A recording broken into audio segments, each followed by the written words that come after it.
Hello students, welcome back to my channel economics time. और आज के वीडियो लेक्चर का हमारा टॉपिक है इंटरनेशनल मॉनेटरी सिस्टम। आज के लेक्चर में हम देखेंगे कि कैसे इंटरनेशनल मॉनेटरी सिस्टम का इवोल्यूशन हुआ, कैसे गोल्ड स्टैंडर्ड पीरियड से जो प्रेजेंट रिजाइम है वहाँ तक आते आते इंटरनेशनल मॉनेटरी सिस्टम में क्या क्या चेंजेस हुए, क्या क्या डेवलपमेंट हुए। So basically an international monetary system refers to the rules, customs, instruments, facilities and organizations for effecting international payments। जो भी इंटरनेशनल या ग्लोबल ट्रांजैक्शंस होते हैं, जो भी मीन्स ऑफ पेमेंट्स होते हैं या ट्रांजैक्शन के लिए जो भी कोड ऑफ कंडक्ट या रूल्स या जो भी सिस्टम फॉलो किया जाता है, that is international monetary system. It is how exchange rates are determined कि दो कंट्रीज के बीच में कैसे एक्सचेंज रेट का डिटर्मिनेशन होगा। कोई कंट्री अगर डेफिसिट में है तो बीओपी डेफिसिट है तो उसको डिसइक्विलिब्रियम को कैसे करेक्ट किया जाएगा। जो मैक्रो इकोनॉमिक मैनेजमेंट्स है वो कैसे मैनेज होते हैं, कैसे एडजस्ट होते हैं ग्लोबली। तो that set of rule is called international monetary system. The main purpose of international monetary system is to promote the international transaction, international exchange of goods, services and factors of production। किसी भी international monetary system को हम efficient और good कब कहेंगे? That maximizes the flow of international trade and investment. जो अंतर्राष्ट्रीय व्यापार है उसको मैक्सिमाइज करता हो, उसको बढ़ाता हो, and leads to equitable distribution of gains from trade among all the nations of the world. So basically an efficient international monetary system is a necessary precondition for the smooth functioning and expansion of international trade. So an international trade monetary system can be evaluated in terms of adjustment, liquidity and confidence. So adjustment क्या होता है? That is the process by which BOP disequilibrium of a country are corrected. A good international monetary system is one that minimizes the cost and the time required for the adjustment. Second one is liquidity, that is the amount of international reserve assessed available to settle temporary BOP disequilibrium। किसी country के पास कितने international reserve है उसके पास available है। अगर उसको BOP disequilibrium होता है तो उसको सेटल करने के लिए उसके पास इंटरनेशनल रिजर्व्स कितनी मात्रा में है, that is liquidity. And a good international monetary system is one that provides adequate international reserve so that nations can correct balance of payments deficit without deflating their own economies. कि अगर अपनी जो खुद की करेंसीज है उसका deflation या उसका डिवैल्यूएशन किए बिना अगर वो बीओपी डिसइक्विलिब्रियम को करेक्ट कर पाते हैं, इतने उसके पास एडिक्वेट इंटरनेशनल रिजर्व होने चाहिए, that is liquidity. And third one is confidence, that is the faith in the international monetary system regarding the fairness of the adjustment mechanism. It is the knowledge that the adjustment mechanism is working adequately. So in terms के basis पे adjustment, liquidity and confidence के basis पे हम किसी भी international monetary system को evaluate कर सकते हैं, उसकी एफिशिएंसी को इवेल्युएट कर सकते हैं। Next is evolution of the international monetary system, जो हमारा मेन टॉपिक है, कंसर्न टॉपिक है। कैसे कैसे इंटरनेशनल मॉनेटरी सिस्टम का इवोल्यूशन हुआ, कैसे कैसे स्टेजेस उसने क्रॉस की। फर्स्ट आता है बायमेटलिज्म, दैट इज बिफोर 1879।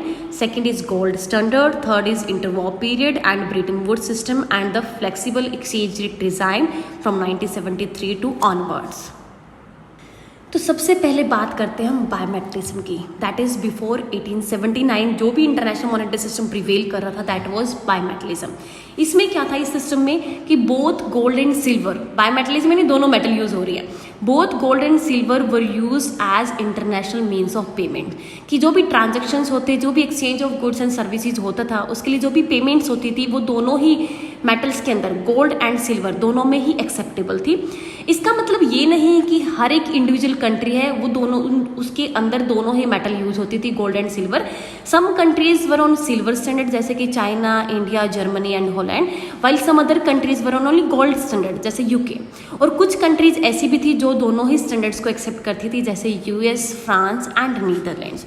तो इसमें क्या होता था, हर कंट्री अपनी करेंसी की वैल्यू उसमें गोल्ड या सिल्वर के कंटेंट में डिसाइड करती थी। So bimetallism was maintain in UK until 1821, in US until 1873 and in France until 1878। Exchange rate among currencies were determined by their gold or silver contents. दोनों ही सभी जो countries थी वो अपनी करेंसीज़ की या जो एक्सचेंज डिसाइड करती थी वो कैसे करती थी, बाय देयर गोल्ड और सिल्वर कंटेंट। उनकी करेंसी में जो गोल्ड और सिल्वर का कंटेंट होता था उसकी बेसिस पे एक्सचेंज कंट्रीज़ के बीच में डिसाइड होती थी, and sometimes by their exchange rates against another currency. For example कि exchange rate between British pound जो कि गोल्ड स्टैंडर्ड के ऊपर था एंड द जर्मन मार्क जो कि सिल्वर स्टैंडर्ड पे था, that was determined by their exchange rate against France Frank जो कि बायमेटलिज्म पे था। तो दो ऐसी कंट्री जो अलग अलग स्टैंडर्ड्स के ऊपर थी, तो उनकी जो म्यूचुअली एक्सचेंज रेट डिसाइड होती थी वो किसी थर्ड कंट्री के अगेंस्ट डिसाइड होती थी, जैसे जो बायमेटलिज्म पे था। तो ये बायमेटलिज्म के अंदर था जहाँ पे दोनों ही मेटल गोल्ड और सिल्वर दोनों ही मेटल को as an international means of payments की यूज़ किया जाता था। नेक्स्ट आता है the classical gold standard that operated from about 1879 to 1914। Under this standard, each nation defined the gold content of its currency, and he can buy or sell any amount of gold at that price. अपनी currency का gold content वो define करते थे और उस price के ऊपर वो जितना चाहे अमाउंट ऑफ गोल्ड को खरीद सकते थे, बेच सकते थे, क्योंकि हर करेंसी की जो एक यूनिट थी उसके अंदर जो गोल्ड कंटेंट था वो फिक्स था, इसलिए जो एक्सचेंज रेट है वो भी फिक्स थी, and this was called the mint parity. तो basically under gold standard money supply was directly linked to the stock of monetary gold. The stability जो भी एक्सचेंज रेट स्टेबिलिटी थी that was ensured in each countries BOP by the automatic mechanism of buying and selling of gold, कि जो भी अगर BOP में disequilibrium आता तो वो उसको गोल्ड को बेचने और खरीदने के प्रोसेस के जरिए ऑटोमेटिकली उसको शटल आउट किया जाता था। For example if a country experiences BOP deficit, तो बेसिकली बीओपी डेफिसिट किसी कंट्री में होगा, कब होगा, जब उसके इंपोर्ट्स उसके एक्सपोर्ट से ज़्यादा होंगे। तो क्या होगा उस कंट्री में, आउटफ्लो ऑफ गोल्ड टू पे फॉर द नेट इंपोर्ट, जो भी एक्सेस इंपोर्ट्स उनको पेमेंट करने के लिए गोल्ड का आउटफ्लो होगा।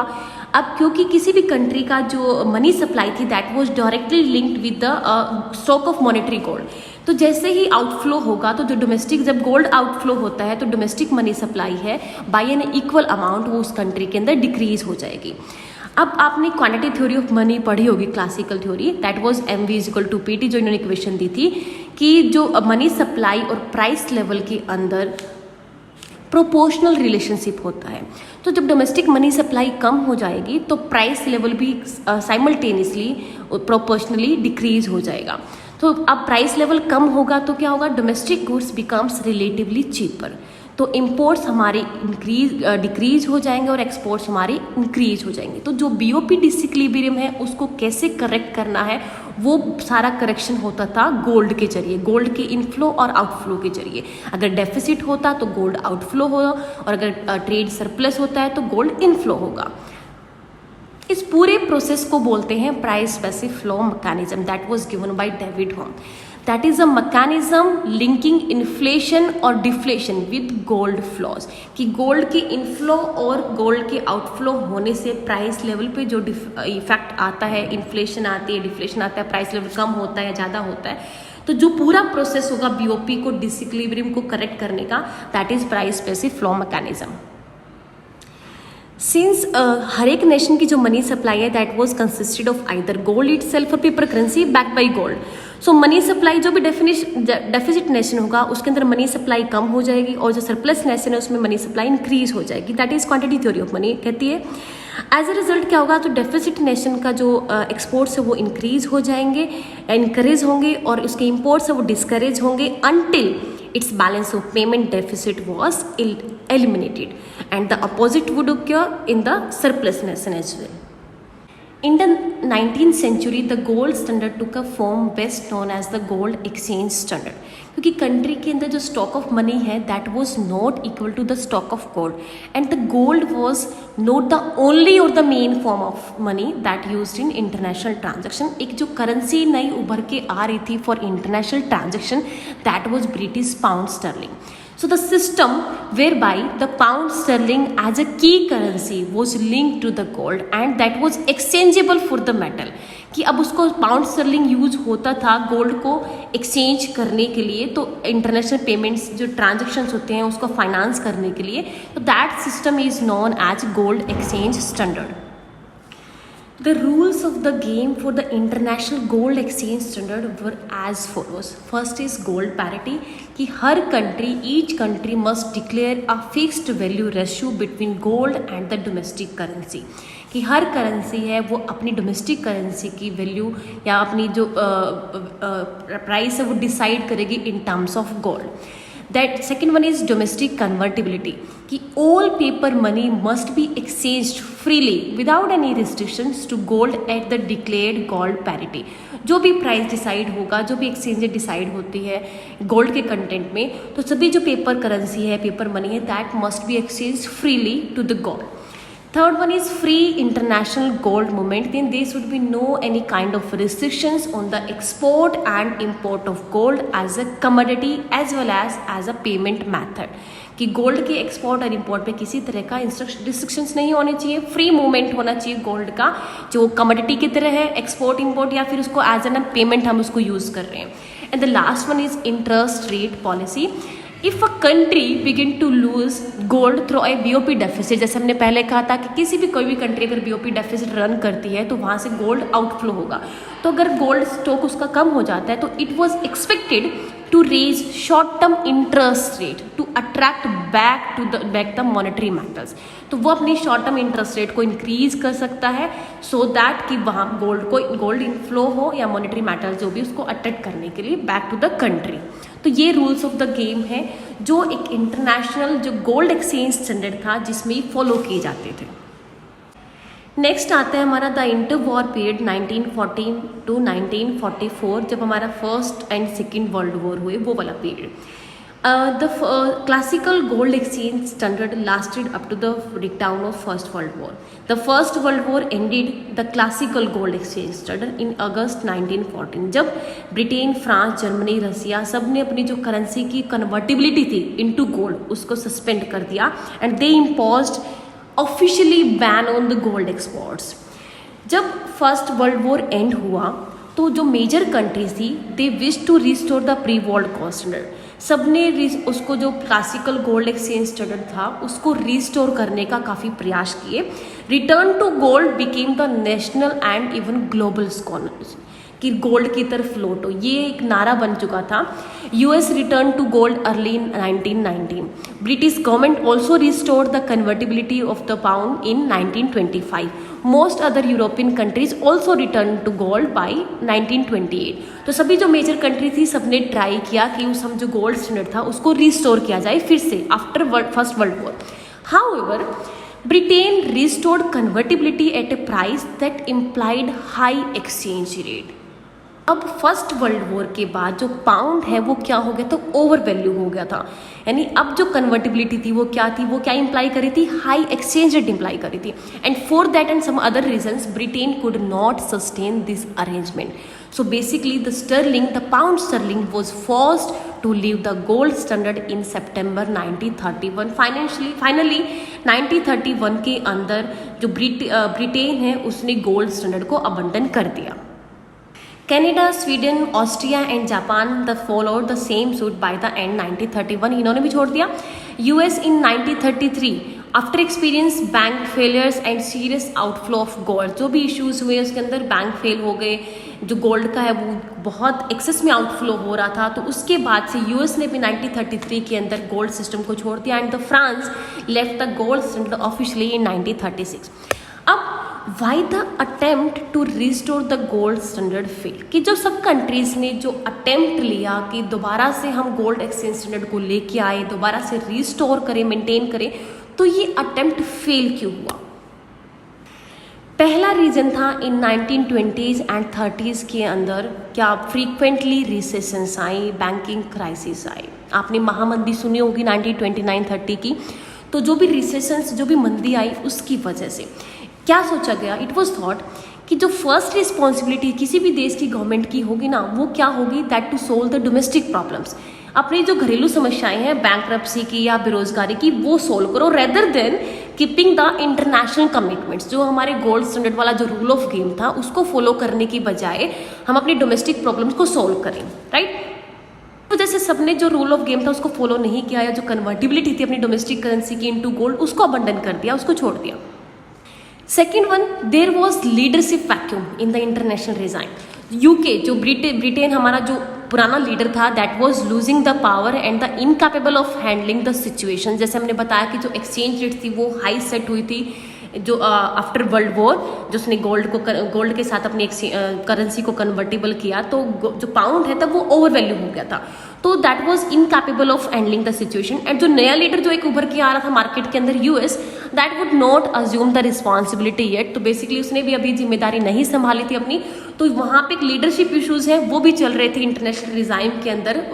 जो प्रॉब्लम्स आ रहे थे उनको शॉर्ट आउट करने के लिए कोई भी पहल नहीं ले रहा था। तो ये सब इश्यूज हुए, प्रॉब्लम्स हुए, जिसकी वजह से ऑफिशियली सभी मेजर कंट्रीज जो थी, सब ने जो हमारा अटेम्प्ट लिया था गोल्ड स्टैंडर्ड को रिस्टोर करने का, कि वो फेल हो गया। अब the end of the gold exchange standard was associated with great monetary instability. जब हमारा गोल्ड एक्सचेंज स्टैंडर्ड का जो पीरियड था, जो एंड हुआ, जो भी सिस्टम एंड हुआ, उसके साथ ही वर्ल्ड के अंदर आई मॉनेटरी इंस्टेबिलिटी। कैसे आई? With the world in serious depression, basically recession का फेज चल रहा था। The countries was facing the weak markets for their exports. तो जो मेजर इंडस्ट्रियल कंट्रीज थी, they engaged in a process in practice of competitive devaluation. सब ने अपनी करेंसीज को डिवैल्यू करना स्टार्ट कर दिया। पहले गोल्ड स्टैंडर्ड में क्या था कि जब भी बीओपी डेफिसिट या ट्रेड सरप्लस की प्रॉब्लम होती या डिसइक्विलिब्रियम होता, तो उसको गोल्ड इनफ्लो और आउटफ्लो के जरिए उसको सेटल आउट किया जाता था। अब गोल्ड कन्वर्टेबिलिटी तो थी नहीं वहाँ पे, सबने अपनी करेंसी को फ्रीली छोड़ दिया फ्लॉट करने के लिए। तो उस केस में जब कंट्रीज के अंदर जब रिसेशन का फेज चल रहा था या बीओपी डिसइक्विलिब्रियम की सिचुएशन क्रिएट हो रही थी, तो जो इंडस्ट्रियल इकोनॉमीज थी या कंट्रीज थी, जो मेजर इंडस्ट्रियल इकोनॉमी थी, they engage themselves in the process of competitive devaluation. अपनी अपनी करेंसीज को डिवैल्यू करना स्टार्ट कर दिया। तो the instability of foreign exchange market in 1930s was accompanied by further government measures. Devaluation के साथ साथ क्या हुआ, जितने भी इन एडिशन जो भी कुछ गवर्नमेंट ने स्टेप्स उठाए अपनी मार्केट को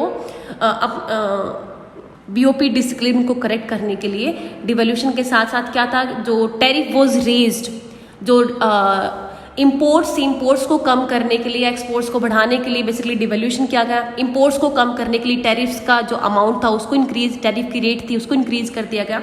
तो इससे फॉरेन एक्सचेंज मार्केट के अंदर instability I. Thus, the end of the gold standard was an element in a period of shrinking world trade. World trade यानी जो ट्रेड था वो क्या हुआ, कम हो गया with the end of the gold standard, with declining world markets for industrial and agricultural products and rising unemployment in the major economy.